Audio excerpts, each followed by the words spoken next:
like a buttercup. You're a Barbie doll. Show them all what I'm made of. Strut down the hall.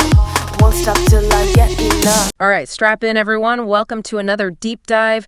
We're going to pick apart this Champions League match. Manchester City, you know, the team that usually just steamrolls everybody, they almost completely face-planted against Paris Saint-Germain. Yeah, and we've got this match report from goal.com.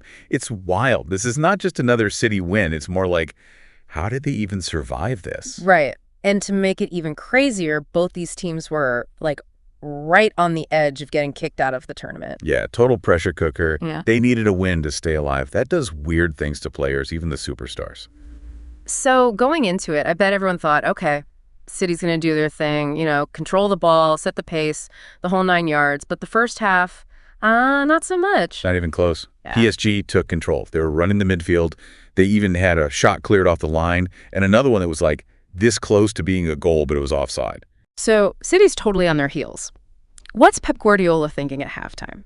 Because whatever it was, he made some big changes, brought in Jack Grealish and Rico Lewis. That's a gamble, right? Yeah. Especially when Grealish scores literally seconds after he comes in. Talk about an instant impact. Grealish comes on, ball bouncing around in the box, boom, goal. And then he sets up Erling Haaland a few minutes later, another goal.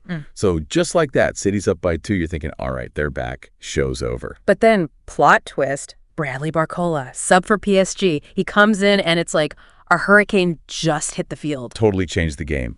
Barcola, he's electric on the wing, just blew past City's Matheus Nunes to give Ousmane Dembele that first goal for PSG. And then he scores one himself. Then, get this, Ederson, City's goalkeeper, the guy's a wall usually, makes a mistake, and Barcola pounces. Yeah, and that's when things really start to unravel. Ederson, known for his, calmness, amazing saves. He lets in this goal near post. The shot goes in right by him. The worst kind of goal for a keeper.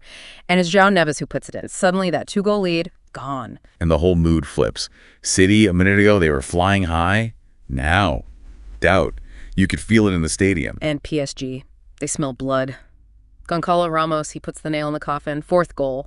They even had to check VAR, but yeah, it was good. City's falling apart, and they're looking at a Champions League disaster. This was more than just goals. It's like this lesson in how fast things can change. City's early struggles, Guardiola's gamble, Barcola going supernova, Ederson losing it. All these things come together, and you get this epic upset. I keep thinking about Ederson, We talked about him having a bad night, but what could even cause that? He's usually so good. Like a wall back there. But that's goalkeeping. Last line of defense. It's all on you, especially in a game like this.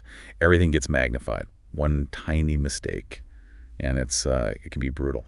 So it's not just being good at, stopping the ball. It's mental, too. Huge mental part of it. Think about it. Shots coming at you like rockets. You got to read the play before it happens and react instantly, all while knowing the whole team is depending on you. To keep that ball out of the net. Wow. Yeah. So much pressure.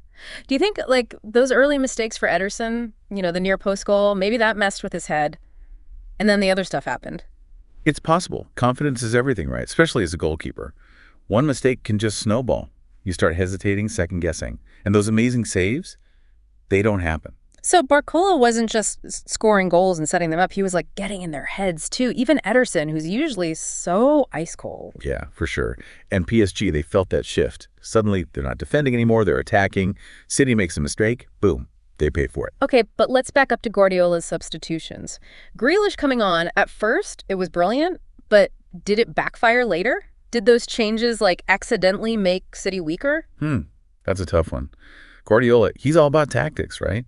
Always trying to outsmart the other team. Maybe he saw something in PSG's defense. Or maybe he was just trying to wake his team up. They were struggling. And maybe PSG saw that desperation and used it against them, found the holes left by the changes. Could be. Football's like chess, right? One brilliant move can still have side effects. What we know for sure is that Guardiola's gamble, it worked for a bit, but not in the end.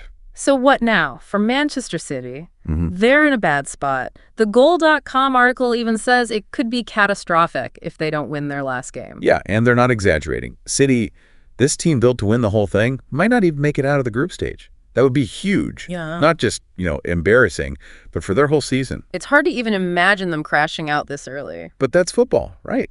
Anything could happen. That's what we love about it. The best team doesn't always win. This whole thing really shows you can't take anything for granted in Champions League. Every game's a fight. Every team can surprise you. And the tiniest things, like not focusing for a second, can have huge consequences. Yeah, and it's not just the one mistake. It's how they all add up, Yeah. Like a chain reaction. City against PSG, that was a perfect example. Okay, last question. What's the biggest thing that stuck with you from this match? What's the takeaway, even after it's over? For me, it's how different those two halves were. Like, momentum can just flip in a second, and no lead is safe. City, they looked unstoppable after those two goals. Then PSG turned it all around. It's like, in football, in life, you got to adapt, stay sharp, never underestimate anyone. That's a great point. It's like you think you've got it all figured out, and then bam, something happens, and you're scrambling. It's how you react that matters. Yeah. And sometimes, those tough moments, they make you stronger. Well, I can't wait to see what happens next for City. After this, anything's possible. Exactly. We can analyze all day long, but the game, it'll do what it wants. That's why we keep watching. All right, before we wrap up, anything else for our listeners? Even when PSG was losing, they didn't quit. They kept coming back. And that's what won it for them in the end. Pretty impressive. It just shows you, even when it looks bad, you can't give up. You got to keep going. It's true in football, and, it's true in life too, right? Absolutely. This whole match, it was like a crazy ride. Up and down, you never knew what was going to happen next. And that's football for you. But it also showed how even little things, tiny mistakes, can change everything. We saw some amazing plays, some not so amazing plays, and some big mistakes too. But it's always exciting, right? That's why we love this game. It's been great breaking this game down with you. Lots to think about. Yeah, for sure. And for everyone listening, we hope you learned something new about this crazy sport. And remember, even when things look impossible, you can always turn it around. So until next time, keep learning and keep diving deep. Sound the alarm. I'm coming up. We'll have a ball. I'm sweet like a buttercup. You're a Barbie doll. Show them all what I'm made of. Strut down the hall. Won't stop till I